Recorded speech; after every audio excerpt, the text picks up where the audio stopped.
Aujourd'hui, je voulais te parler de la marque de Kim Kardashian, Skims, déjà parce que vous me l'avez demandé, mais aussi parce que la stratégie marketing est très inspirante. Et d'ailleurs, si tu veux que j'analyse une marque en particulier, n'hésite pas à me laisser tes suggestions en commentaire. Bon bah, c'est parti.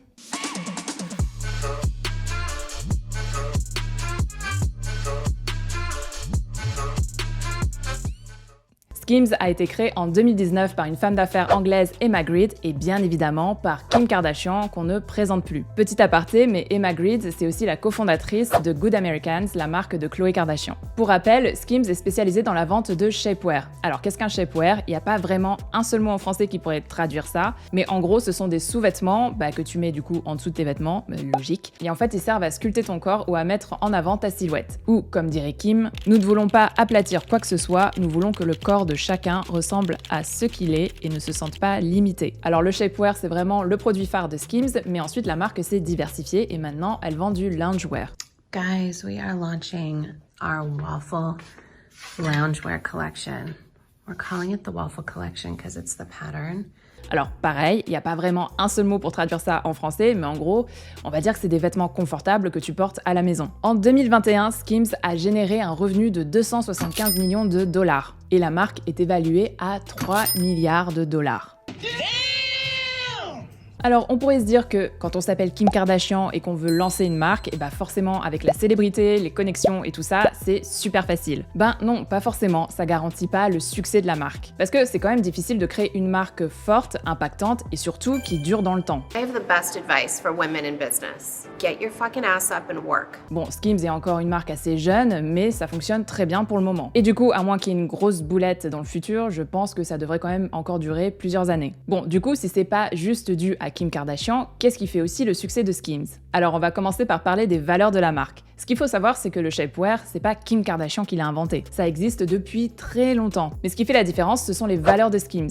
Skims se positionne comme une marque inclusive. Et c'est vrai, quand tu regardes les produits, tu vois qu'il y a différentes nuances de couleurs. Mais aussi, au niveau des tailles, on part de XXS jusqu'à 5XL. Bon, quand tu regardes les valeurs en elles-mêmes, il n'y a rien de nouveau. Kim Kardashian n'a rien inventé non plus à ce niveau-là. Rihanna a les mêmes valeurs dans sa marque de lingerie, mais aussi il y a de plus en plus de marques qui se disent inclusives. Parce que, justement, c'est dans l'air du temps. Donc, alors oui, Kim Kardashian a un bon timing. Mais ce qui est plus intéressant, c'est de savoir en fait pourquoi elle a choisi de partir dans cette direction. Pourquoi elle a choisi ces valeurs-là. Quand elle a annoncé la création de Skims, Kim a expliqué pourquoi elle a décidé de créer sa propre ligne de shapewear. Elle explique que ce produit a toujours fait partie de sa vie, qu'elle en porte depuis des années, depuis 15 ans, sauf qu'elle a toujours eu des problèmes pour trouver la bonne couleur, celle qui est assortie à sa peau, et surtout un shapewear à la bonne taille et qui est super confortable, qui compresse pas trop non plus. Et du coup, là, il y a deux choses qui se passent. En tant que consommatrice, Kim a repéré des problèmes dans les produits qu'elle utilisait. Et du coup, en tant que marque, elle a décidé de simplement apporter la solution à ce problème. Donc en gros, peu importe ta morphologie, ta taille, ta couleur de peau, tu vas trouver la solution avec Skims. Mais c'est pas tout parce que Kim a été très smart dans l'annonce de la création de sa marque. En se plaçant du point de vue du consommateur, donc en disant « Hey, regarde, moi aussi j'ai été consommatrice et moi aussi j'ai rencontré ce problème », elle s'inclut dans le storytelling de sa marque. En faisant ça, en se mettant au même niveau de son audience, elle se rend beaucoup plus accessible. Et du coup, elle rend la marque un peu plus humaine. Et donc, il est beaucoup plus facile pour les consommateurs de s'identifier à Skims. I'm good at this. Les débuts de Skims ont été très mouvementés. Parce qu'au début, Skims, ça devait pas s'appeler Skims, ça devait s'appeler Kimono. Quand Kim Kardashian a annoncé le nom qu'elle avait choisi pour sa marque, ça a fait un scandale. Et surtout au Japon, à tel point que le maire de Kyoto lui a écrit une lettre ouverte où il lui demande publiquement de reconsidérer le nom. Il lui précise notamment que le Japon prend actuellement des initiatives au niveau national pour que la culture du kimono, symbole de notre culture et de nos valeurs, soit inscrite sur la liste du patrimoine culturel immatériel de l'UNESCO. Le public a aussi accusé Kim Kardashian d'appropriation culturelle. On peut notamment lire ses tweets. On est en 2039, un enfant demande ce qu'est un kimono. Ils répondent que c'est la marque de shapewear de Kim Kardashian. Et c'est comme ça que commence graduellement l'effacement et la dissolution de la culture du kimono pour les générations futures. Le kimono n'est pas un sous-vêtement, c'est un habit traditionnel japonais. Et le hashtag KimOno est devenu viral. Kim a très vite réagi sur les réseaux sociaux en expliquant que si elle avait choisi le nom kimono, ce n'était pas pour dissocier le mot de ses racines japonaises, mais pour faire un clin d'œil à la beauté et aux détails d'un vêtement. Et plus tard, dans un des épisodes de sa télé-réalité Keeping Up with the Kardashians, Kim ajoutera « Reading that letter, I felt an understanding. I definitely did not want to disrespect a culture. That's not what the brand is even about. It's about inclusivity, it's about comfort. It's not about making people uncomfortable. Alors, est-ce que c'était fait exprès ou pas de choisir le nom kimono? Je ne sais pas, parce que c'est quand même assez gros comme erreur, mais bon, ça peut arriver, on va laisser le bénéfice du doute. Dis-moi ce que t'en penses dans les commentaires. Donc finalement, Kim Kardashian a changé le nom pour Skims. Donc comme tu peux l'imaginer, Skims, c'est un mix de skin, qui veut dire peau en anglais, et Kim, pour Kim Kardashian. Donc le nom est quand même assez smart et bien trouvé parce qu'on comprend directement le message qu'elle veut faire passer. Ces shapewear sont comme une seconde peau tellement ils sont confortables, et puis c'est fait par Kim Kardashian. Donc selon Kim Kardashian, cette erreur de nom aurait pu lui coûter 10 millions de dollars. Wow. Parce qu'effectivement, elle avait déjà fait des vêtements de shapewear avec l'étiquette kimono imprimée dessus, et surtout, elle avait déjà filmé des campagnes publicitaires avec kimono écrit partout. Mais finalement, elle a pu trouver une solution, et au lieu de reproduire tous les vêtements et du coup de gaspiller, elle a simplement trouvé un moyen de juste changer les étiquettes. Et pour les campagnes publicitaires qui ont déjà été filmées, elle a simplement flouté le nom kimono et coupé quelques scènes où le nom de la marque kimono aurait été cité. Donc il y a eu un démarrage assez difficile pour Skims. Mais bon, finalement, la marque a quand même été lancée, et d'ailleurs pour la première campagne publicitaire, Kim Kardashian a pris un petit risque. We have Chanel, gorgeous, everyday smoothing and sculpting bra that holds you in. Don't let them swing low. Order your Skims sculpting bra today. Act now, this special offer won't last long. Alors non, Skims n'est pas à la recherche d'un nouveau graphiste, mais le bleu dégueulasse avec la fonte, bon, pas terrible, c'est fait exprès. Skims s'est inspiré des téléachats américains des années 70, d'où le côté un peu vintage et un petit peu, bon, pas très moderne, on va dire. Alors comme je te disais, c'est un petit peu risqué et c'est surtout inattendu de la part de Skims et de Kim Kardashian, mais c'est aussi très réfléchi et surtout dans l'air du temps. Je sais pas si tu l'as remarqué, mais en ce moment, on est un petit peu dans la nostalgie. Que ce soit au niveau des vêtements, tu verras qu'il y a beaucoup plus d'inspiration des années 70, des années 90 et même des années 2000. On retrouve des Buffalo et surtout les pattes def. Donc la tendance actuelle, elle tourne toujours autour de la nostalgie. Et donc Kim a juste tapé dedans. Et elle recommencera avec la campagne publicitaire qu'elle a fait avec Paris Hilton. Si tu regardes bien, le produit Skims en lui-même est aussi très nostalgique. Les survêtements peau de pêche comme ça, c'est très années 90 ou 2000. À vrai dire, je sais pas trop. Mais bref, c'est pas 2020 quoi. Et surtout, le duo Kim et Paris, c'est date des années 2000, quand Kim était encore l'assistante de Paris Hilton. Donc elle nous ressort un duo et un produit iconique.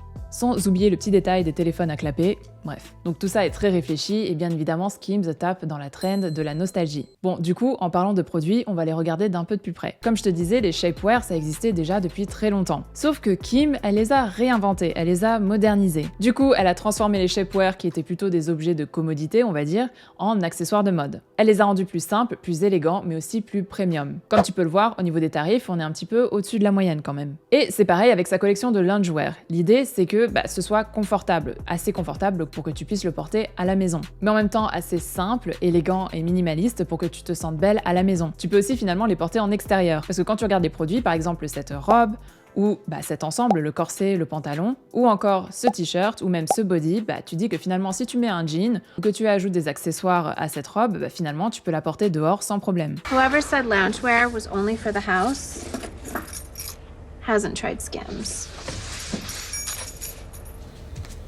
Et finalement, ça transforme aussi l'image du produit, parce que tu te dis, le loungewear, je vais le porter que à la maison. Mais là, Kim, elle arrive et elle te dit, non, tu peux très bien porter des vêtements qui sont très beaux, une belle robe, qui est super confortable, à la maison, mais aussi à l'extérieur. Donc on est loin des shapewear que l'on cache en dessous des vêtements et surtout des vieux survêtements qu'on met à la maison pour être super confortable et parce qu'on est sûr aussi qu'on va pas sortir et que personne va nous voir habillés comme ça. Avec Skims, le shapewear fait partie de notre garde-robe autant qu'une robe de soirée ou qu'un joli pull en cachemire.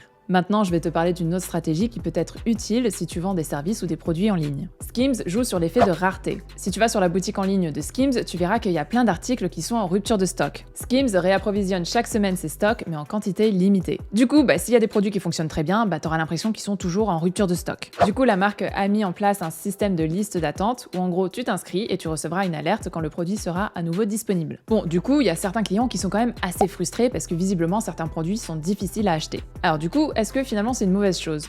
Non, pas vraiment, c'est une très bonne stratégie en fait. Et ça pour plusieurs raisons. Déjà, ça joue en faveur de l'image de la marque. Parce qu'en faisant ça, Skims montre que c'est pas une marque de fast fashion. Ensuite, ça montre aussi finalement que la marque fonctionne. Parce que si tu vois qu'il y a toujours des articles qui sont en rupture de stock, finalement ça te montre qu'il y a plein de gens qui achètent. Et que les produits du coup sont très demandés. Troisième raison, l'effet de rareté provoque aussi un effet de FOMO, Fear of Missing Out, chez le consommateur. En gros, tu veux tellement avoir cette robe, mais elle est toujours en rupture de stock, et le jour où tu vas recevoir le mail qui dit que finalement, la robe elle produit disponible, tu vas l'acheter sans vraiment réfléchir. Tu vas agir avec tes émotions parce que tu auras peur de louper encore l'occasion. Parce que si tu rates encore l'occasion d'acheter la robe, ça veut dire qu'il va falloir que tu attendes encore quelques semaines avant de pouvoir l'acheter. Et puis bon, faut être honnête, mais en tant que consommateur, on aime de moins en moins attendre. Bref, du coup, cet effet de rareté, elle joue beaucoup sur l'impulsion d'achat. Et c'est pas tout, parce que quand tu laisses un panier abandonné, ce que j'ai fait, tu reçois un mail qui te dit deux choses. Déjà d'une, achète vite avant qu'il y ait rupture de stock, parce qu'il y aura rupture de stock. Et deux, tu peux payer en plusieurs fois. Donc c'est assez direct, mais en même temps, ça joue beaucoup sur l'émotion. Ça joue beaucoup sur cette fear of missing out. Et finalement, c'est une stratégie qui fonctionne très bien. L'autre effet positif de la rareté, en tout cas pour Skims,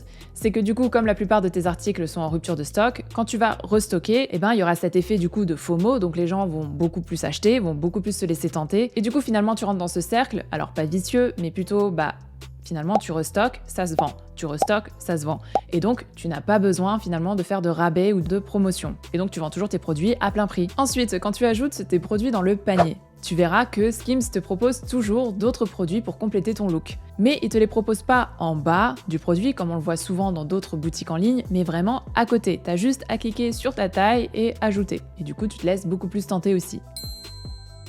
Autre technique que Skims utilise beaucoup pour se faire connaître et pour faire fonctionner sa marque, ce sont les partenariats, le marketing d'influence. Skims a sa propre boutique en ligne, mais elle n'a pas de boutique physique. Par contre, elle a fait des partenariats avec des boutiques physiques, comme par exemple Nordstrom, que tu trouves beaucoup aux États-Unis dans les centres commerciaux. Donc finalement, en faisant ça, elle va atteindre aussi des gens dans la vraie vie, on va dire, pas que sur Internet. Et c'est un autre moyen d'inciter les gens à peut-être aller voir, toucher le matériel, tester, essayer et du coup d'acheter. So thank you guys so much.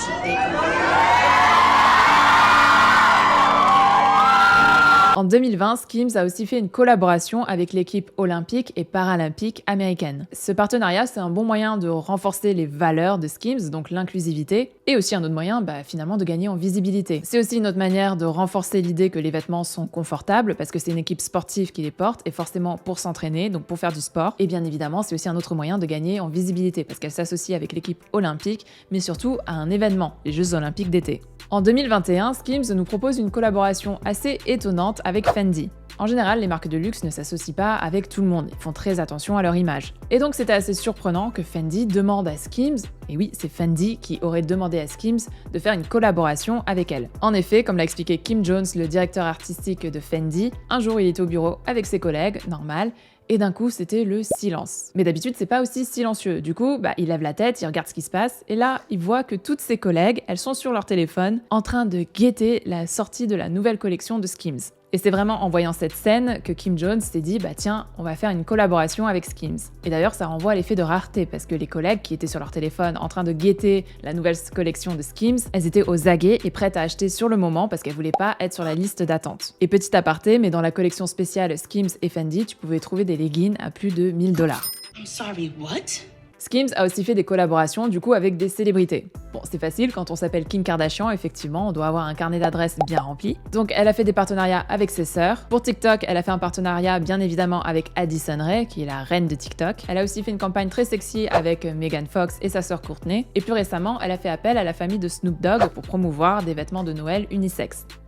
Du coup, est-ce qu'une collection homme verrait bientôt le jour ? Skims republie sur sa chaîne YouTube des vidéos d'influenceuses qui testent les produits. Love how Skims does a good job at just helping to accentuate those curves. Alors les deux que j'ai regardés, les avis sont quand même généralement positifs, donc bon, forcément c'est un petit peu biaisé. Mais n'empêche que c'est une très bonne idée, parce que je sais pas si vraiment les influenceurs ont été payés ou pas, mais en gros si t'es influenceur et que tu vois qu'une autre influenceuse a été repostée sur la chaîne YouTube de Skims, qui appartient à Kim Kardashian, du coup tu te dis pourquoi je ferais pas aussi une review, ça va m'apporter de la visibilité, parce que peut-être que je vais être repostée sur la chaîne YouTube de Skims. Ensuite, si tu retournes sur le site internet de Skims, tu verras tout en bas qu'ils ont un influencer program. Donc en gros, tu peux t'inscrire, tu remplis ton prénom, ton nom, ton adresse mail, tu donnes les tailles. Ensuite, ils te demandent de partager obligatoirement ton compte Instagram. Donc je suppose qu'ils choisissent en fonction du nombre d'abonnés que tu as et de la visibilité et surtout de ta niche. Mais voilà, le programme est quand même assez ouvert et assez facilement accessible. En tout cas, si tu as déjà une grande communauté sur Instagram. Bon, bien évidemment, il y a d'autres critères parce que Skims sélectionne les influenceurs. Donc finalement, on ne sait pas vraiment quels sont les critères les plus importants. Donc pour résumer ce qui a fait le le succès de Skims, déjà, il y a eu l'opportunité que Kim a trouvée. Dans le sens où le produit existait déjà, elle n'a rien inventé, elle a juste repéré comment elle pouvait l'améliorer et comment elle pouvait répondre à un besoin, à un problème existant. Et elle a aussi transformé un produit qui était existant depuis très longtemps, elle l'a modernisé, et du coup le shapewear est passé de statut de commodité, on va dire, à accessoire de mode. Deuxièmement, elle s'est inclue dans le storytelling pour rendre sa marque beaucoup plus accessible, pour que les gens puissent s'identifier. En disant qu'elle avait rencontré le même problème, elle a finalement trouvé la solution. Troisièmement, elle a su créer une image de marque forte et cohérente. On a ce côté minimaliste, moderne et élégant que l'on retrouve dans les campagnes publicitaires, mais aussi dans l'identité visuelle, avec un logo qui est quand même plutôt moderne, mais une palette de couleurs sobre. D'ailleurs, petit aparté, mais le logo aurait été designé par Kanye West. Quatrièmement, elle joue sur l'effet de rareté et du coup sur le FOMO des consommateurs. Si tu vends des produits ou des services en ligne, c'est quelque chose que tu peux facilement intégrer. Que ce soit par rapport justement à tes stocks ou en créant des collections limitées. Si tu vends des services, tu peux aussi mettre en avant le fait que tu as une liste d'attente, dans le sens où peut-être que tu ne peux pas prendre plus de 3 clients par mois par exemple. Et cinquièmement, elle fait du marketing d'influence. Alors je me doute bien que tu n'as pas forcément le même budget de Kim Kardashian ou que tu ne connais pas Megan Fox ou Kourtney Kardashian, mais tu n'es pas obligé de faire appel à des influenceurs ou des célébrités. Tu peux très bien faire appel à des micro ou nano-influenceurs. Ou encore mieux, tu peux utiliser la technique de l'UGC. Si par exemple tu demandes à tes clients de se prendre en photo avec tes produits ou de faire une vidéo, tu peux utiliser ça et les reposter sur tes réseaux sociaux par exemple. Si tu vends des services, ça peut très bien être un feedback, un avis positif qu'un client te donne. J'en parle un peu plus par ici. En tout cas, j'espère que cette vidéo t'a plu et si tu as d'autres suggestions, si tu as envie que j'analyse une autre marque,